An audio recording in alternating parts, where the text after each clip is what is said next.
धर्म संस्थापनार्थाय संभवामि युगे युगे। ಆದುದೆಲ್ಲ ಒಳ್ಳೆಯದಕ್ಕೆ ಆಗಿದೆ, ಆಗುವುದೆಲ್ಲ ಒಳ್ಳೆಯದೇ ಆಗುತ್ತಿದೆ, ಆಗಲಿರುವುದು ಸಹ ಒಳ್ಳೆಯದೇ ಆಗಲಿದೆ.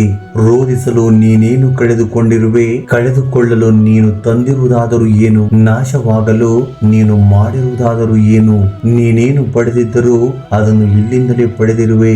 ಯಾವುದು ನಿನ್ನ ಭಾಗ್ಯದಲ್ಲಿದೆಯೋ ಅದು ನಿನಗೆ ಸಿಕ್ಕೇ ತೀರುತ್ತದೆ. ಯಾವುದು ನಿನ್ನದಲ್ಲವೋ ಅದು ನೀನು ಎಷ್ಟೇ ಪ್ರಯತ್ನಿಸಿದರೂ ಸಿಗಲಾರದು. ಚಿಂತೆ ಬಿಡು, ಜೀವನದಲ್ಲಿ ಬರುವುದೆಲ್ಲವ ಬಂದಂತೆ ಸ್ವೀಕರಿಸು. ನಮ್ಮ ಬದುಕೆ ಒಂದು ಹೋರಾಟ. ಈ ಹೋರಾಟದಲ್ಲಿ ನಾವು ಮಾಡುವ ಕಾರ್ಯವನ್ನು ಪ್ರಾಮಾಣಿಕವಾಗಿ ಮಾಡಬೇಕು. ಏನು ಆಗಬೇಕೋ ಅದು ಆಗೇ ತೀರುತ್ತದೆ. ಅದನ್ನು ತಡೆಯಲು ನಮ್ಮಿಂದ ಸಾಧ್ಯವಿಲ್ಲ. ಸತ್ಯದ ದಾರಿಯಲ್ಲಿ ಹೋಗು. ನೀನು ನಡೆಯುವಾಗ ಪಾತಾಳಕ್ಕೆ ಬಿದ್ದರೆ ನಿನ್ನನ್ನು ಮೇಲೆತ್ತಲು ನಾನು ಬಂದೇ ಬರುತ್ತೇನೆ. ಸ್ವರ್ಗದಲ್ಲಿ ಎಲ್ಲವೂ ಇದೆ, ಆದರೆ ಸಾವಿಲ್ಲ. ಭಗವದ್ಗೀತೆಯಲ್ಲಿ ಎಲ್ಲವೂ ಇದೆ, ಆದರೆ ಸುಳ್ಳಿಲ್ಲ. ಜಗತ್ತಿನಲ್ಲಿ ಎಲ್ಲವೂ ಇದೆ, ನೆಮ್ಮದಿ ಇಲ್ಲ. ಇವತ್ತಿನ ಎಲ್ಲ ಮಾನವರಲ್ಲಿ ಎಲ್ಲವೂ ಇದೆ, ಆದರೆ ಶಾಂತಿ ಇಲ್ಲ. ಮನಸ್ಸಿಗೆ ಮದವೇರಿದಾಗ ಸ್ಮಶಾನದಲ್ಲಿ ತಿರುಗಾಡಿ ಬರಬೇಕಂತೆ. ಏಕೆಂದರೆ ಅಲ್ಲಿ ನಾನು ನನ್ನಿಂದಲೇ ಎಂದು ಹೇಳಿದ ಎಷ್ಟೋ ಜನ ಮಣ್ಣಾಗಿರುವವರು ಕಾಣಸಿಗುತ್ತಾರೆ. ಭಗವಂತ ತಡ ಮಾಡಿದರೂ ನ್ಯಾಯ ಮಾಡುತ್ತಾನೆ, ಆದರೆ ಅನ್ಯಾಯ ಮಾಡುವುದಿಲ್ಲ. ತಡ ಆಗುವುದರ ಹಿಂದೆ ಅದ್ಭುತಗಳು ನಡೆಯುತ್ತವೆ, ಕಾದು ನೋಡಬೇಕಷ್ಟೇ.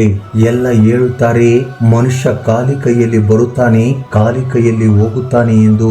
ಆದ್ರೆ ಮನುಷ್ಯ ಬರುವಾಗ ಭಾಗ್ಯದ ಜೊತೆ ಬರುತ್ತಾನೆ, ಹೋಗುವಾಗ ಕರ್ಮದ ಫಲ ಕೊಂಡು ಹೋಗುತ್ತಾನೆ. ಬದುಕುವುದಕ್ಕಾಗಿ ದುಡಿಯುವುದು ಅನಿವಾರ್ಯ. ಹಾಗೆಂದು ಫಲದ ಮೇಲೆ ಕಣ್ಣಿಟ್ಟು ಕೆಲಸ ಮಾಡಿದರೆ ನಿರಾಸೆ ಹೆಚ್ಚು. ಅದೇ ಕೆಲಸವನ್ನು ಶ್ರದ್ಧೆಯಿಂದ ಪ್ರೀತಿಯಿಂದ ಮಾಡಿದರೆ ಫಲ ಹಿಂದಲ್ಲ ನಾಳೆ ದೊರಕಿಯೇ ದೊರಕುತ್ತದೆ. ಒಂದು ಬಾರಿ ಅರ್ಜುನ ಶ್ರೀಕೃಷ್ಣನನ್ನು ಕೇಳಿದ, ಈ ಗೋಡೆ ಮೇಲೆ ಒಂದು ಸಂದೇಶ ಬರೆಯಿರಿ. ಅದು ಹೇಗಿರಬೇಕೆಂದರೆ ಖುಷಿಯಲ್ಲಿದ್ದಾಗ ಓದಿದರೆ ದುಃಖವಾಗಬೇಕು, ದುಃಖವಾಗಿದ್ದಾಗ ಓದಿದರೆ ಖುಷಿಯಾಗಬೇಕು. ಆಗ ಶ್ರೀಕೃಷ್ಣನು ಬರೆದದ್ದು, ಈ ಸಮಯ ಕಳೆದು ಹೋಗುತ್ತದೆ. ಅಕ್ಕಿ ಅನ್ನಕ್ಕೆ ಕೇಳಿತು, ನೀನು ನಾನೇ ಆಗಿದ್ದೆ, ಆದ್ರೆ ಅದು ಹೇಗೆ ಅನ್ನವಾದೆ ಎಂದು. ಅನ್ನ ಸುಂದರವಾಗಿ ಉತ್ತರಿಸಿತು, ನೀರು ಮತ್ತು ಬೆಂಕಿಗಳ ಸಂಪರ್ಕಕ್ಕೆ ಒಳಗಾದೆ, ಅವುಗಳ ಸಂಸ್ಕಾರದಿಂದ ಮೃದುವಾದೆ. ಮಧುರವಾದ ಅಕ್ಕಿ ಎನ್ನುವ ಭಾವ ಕಳೆದುಕೊಂಡೆ, ಅನ್ನ ಎನ್ನುವ ಅನುಭವ ಪಡೆದುಕೊಂಡೆ. ಅದೇ ರೀತಿ ಸಜ್ಜನರ ಸಂಘದಿಂದ ನಮ್ಮಲ್ಲಿರುವ ಅಜ್ಞಾನ, ದುರಿತ ದುಮ್ಮಾನಗಳ ಭಾವ, ಕಾಠಿಣ್ಯತೆ ತೊಲಗಿ ಪುಣ್ಯ, ಜ್ಞಾನ, ಮೋಕ್ಷಗಳೆಂಬ ಮೃದುತ್ವದ ಅನುಭವ ದೊರೆಯುತ್ತದೆ. ಚಿಂತಿಸಲು ನೀನೇನು ಕಳೆದುಕೊಂಡಿರುವೆ, ನಿಶ್ಚಿಂತೆಯಿಂದಿರಲು ನೀನೇನು ಪಡೆದುಕೊಂಡಿರುವೆ. 3 ದಿನದ ಈ ನಾಟಕದಲ್ಲಿ ಕಳೆದುಕೊಳ್ಳಬೇಕಾಗಿರುವುದು ಕರ್ಮ ಒಂದೇ, ಪಡೆಯಬೇಕಾಗಿರುವುದು ಪುಣ್ಯ ಒಂದೇ. ದೊಡ್ಡ ಮನುಷ್ಯನಾಗುವುದು ಒಳ್ಳೆಯದು, ಆದ್ರೆ ಒಳ್ಳೆಯ ಮನುಷ್ಯನಾಗುವುದು ದೊಡ್ಡ ವಿಷಯ. ದುಃಖದ ಬಗ್ಗೆ ಚಿಂತಿಸತೊಡಗಿದರೆ ಸದಾ ದುಃಖಿಯಾಗಿ ಉಳಿಯುತ್ತೀಯ. ಸದಾ ಸುಖ ಸಂತೋಷಗಳನ್ನು ಧ್ಯಾನಿಸುತ್ತಿದ್ದರೆ ಮುಂದೆ ಸುಖಿಯಾಗುತ್ತೀಯ. ಏಕೆಂದರೆ ಮನಸ್ಸು ಯಾವುದರ ಬಗ್ಗೆ ಹೆಚ್ಚಾಗಿ ಧ್ಯಾನಗೊಳ್ಳುವುದೋ ಅದೇ ಸಕ್ರಿಯವಾಗುವುದು. ಪರಮಾತ್ಮನಲ್ಲಿ ಏನನ್ನಾದರೂ ಬೇಡುವುದಾದರೆ ಪರಮಾತ್ಮನನ್ನೇ ಬೇಡು. ಪರಮಾತ್ಮ ನಿನ್ನವನಾದರೆ ಸರ್ವಸ್ವವು ನಿನ್ನದೇ. ಹೊಡೆತದ ನೋವನ್ನು ತಡೆದುಕೊಳ್ಳುವ ಶಕ್ತಿಯನ್ನು ನೀಡುವ ಭಗವಂತ ಸಮಯ ಬಂದಾಗ ತಿರುಗಿಸಿ ಒಡೆಯುವ ತಾಕತ್ತನ್ನು ಸಹ ನೀಡುತ್ತಾನೆ. ನೀವು ಪ್ರಯತ್ನಿಸುವವರೆಗೂ ನಿಮ್ಮೊಳಗಿನ ಶಕ್ತಿಯ ಅರಿವು ನಿಮಗಿರುವುದಿಲ್ಲ. ಪ್ರಯತ್ನ ನಿರಂತರವಾಗಿರಲಿ. ಒಂದು ವೇಳೆ ಮನುಷ್ಯ ತನ್ನ ನಿರೀಕ್ಷೆಗಳ ಮೇಲೆ ನಿರಂಕುಶ ಹಾಕಿ ತನ್ನ ವಿಚಾರಗಳನ್ನು ಬೇರೆ ಯಾವುದೋ ವ್ಯಕ್ತಿಯ ಪರಿವರ್ತನೆಯ ಬದಲು ತನ್ನ ಅಂತರಂಗವನ್ನು ಪರಿವರ್ತನೆ ಮಾಡುವ ಪ್ರಯತ್ನ ಮಾಡಿದರೆ ನಾವು ಸಂಬಂಧಗಳಲ್ಲಿ ಸಂತೋಷವನ್ನು ಹುಡುಕುವಲ್ಲಿ ಕಷ್ಟವಾಗುವುದೇ ಇಲ್ಲ. ಅರ್ಥಾತ್ ಸ್ವೀಕಾರ ಭಾವವೇ ಸಂಬಂಧದ ವಾಸ್ತವಿಕ ಅರ್ಥವಾಗುವುದು. ಸಮಸ್ಯೆ ಸವಾಲುಗಳನ್ನು ಯಾರು ಅವಕಾಶಗಳನ್ನಾಗಿ ಪರಿವರ್ತನೆ ಮಾಡಿಕೊಳ್ಳುತ್ತಾರೋ ಅವರು ಮಾತ್ರ ಬದುಕಿನಲ್ಲಿ ಗಟ್ಟಿಯಾಗಿ ನಿಲ್ಲಬಲ್ಲರು. ಒಂದು ಕಲ್ಲು ಒಂದು ಸಾರಿ ಮಾತ್ರ ಮಂದಿರಕ್ಕೆ ಹೋಗುತ್ತದೆ, ಹೋಗಿ ಭಗವಂತನಾಗುತ್ತದೆ.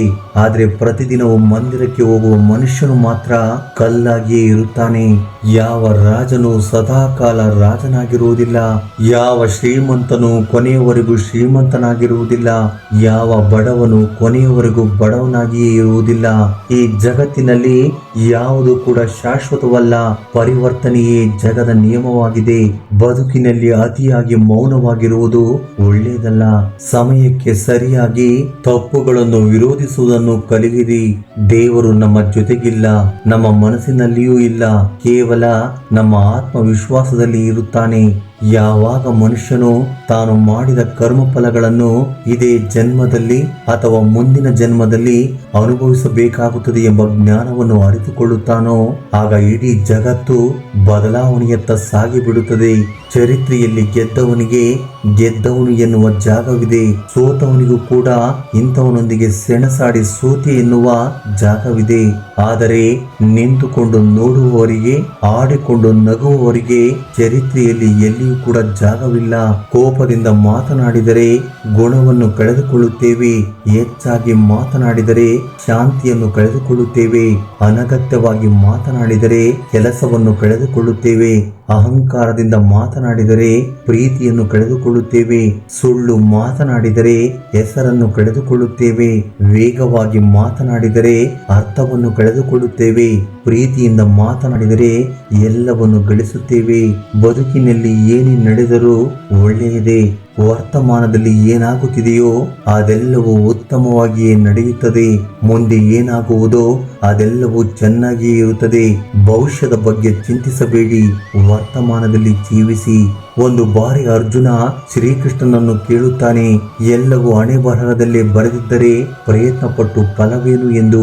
ಆಗ ಶ್ರೀಕೃಷ್ಣನು ಉತ್ತರಿಸುತ್ತಾರೆ, ಯಾರಿಗೆ ಗೊತ್ತು, ಪ್ರಯತ್ನ ಪಟ್ಟರೆ ಸಿಗುತ್ತದೆ ಎಂದು.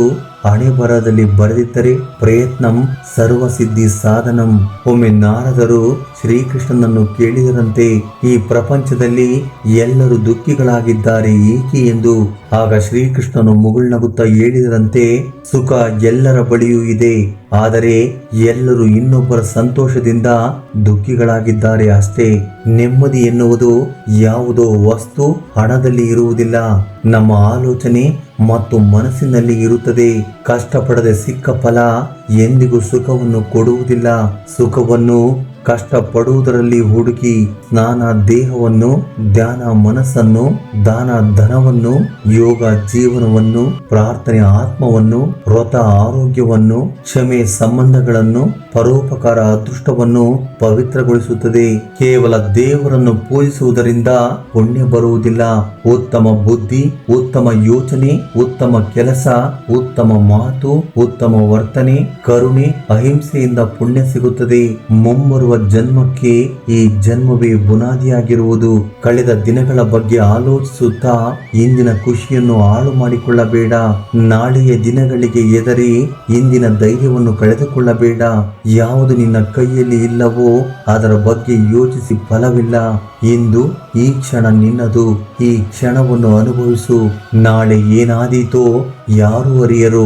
ನಿನ್ನ ಮೇಲೆ, ನಿನ್ನ ಕೆಲಸದ ಮೇಲೆ ನಂಬಿಕೆ ಇರಲಿ. ಆ ನಂಬಿಕೆನೇ ನಿನ್ನ ಬದುಕಿಗೆ ಸ್ಫೂರ್ತಿ ನೀಡುತ್ತೆ.